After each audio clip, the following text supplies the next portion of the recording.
महापालिका से लेकर मंत्रालय तक, अपराधों से लेकर राजनीति तक, हर समस्या की रिपोर्ट कार्ड आपके लिए सीधा आपके मोबाइल फोन। आप देख रहे हैं नया सवेरा न्यूज। नमस्कार, नया सवेरा न्यूज़ में आप सभी का स्वागत है। देखिए पूरी खबर विस्तार से। ठाणे के वर्तक नगर साईं बाबा मंदिर में रुद्र प्रतिष्ठान एवं जय फाउंडेशन द्वारा भाजपा के पूर्व सांसद संजीव नाइक के जन्मदिन पर एवं उनके दीर्घायु आयुष्य के लिए हवन पूजा की गई। पूर्व सांसद संजीव नाइक ने साईं बाबा मंदिर पहुंचकर साईं बाबा के दर्शन किए। हवन पूजा में शामिल हुए सभी की शुभेच्छा स्वीकार की। कार्यक्रम में रुद्र प्रतिष्ठान के धनंजय सिंह, भाजपा पूर्व विधायक निरंजन डावखरे, ठाणे जिलाध्यक्ष संजय वागुले, भटके विमुक्त के बाला केंद्रीय पूर्व नगर सेवक भरत चौहान एवं सभी पदाधिकारी उपस्थित रहे।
आपदापहरतारं दातारं भरसम्पदां लोकाभिरामं श्रीरामं करुणाकरं श्रीरामचन्द्रं शरणं प्रपद्ये।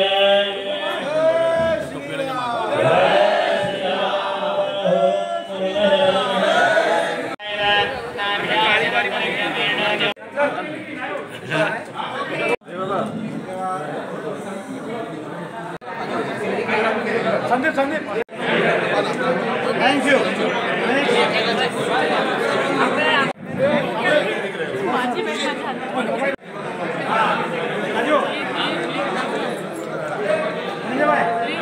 साई मंदिरामध्ये हे ऐतिहासिक असं आपलं साई मंदिर आहे। आज या मंदिरामध्ये दर्शन घेण्याचा योग आला। होम हवन होतं रुद्र प्रतिष्ठानच्या माध्यमातून। मी ईश्वराला प्रार्थना आहे की सर्वांच्या जीवनामध्ये सुख समृद्धी येवो अशी प्रार्थना करून ज्या लोकांनी आम्हाला या ठिकाणी शुभेच्छा दिलेल्या आहेत, निरंजन डावखरे साहेबांना आणि मला, त्या सर्वांचं मी मनपूर्वक आभार व्यक्त करतो। धन्यवाद।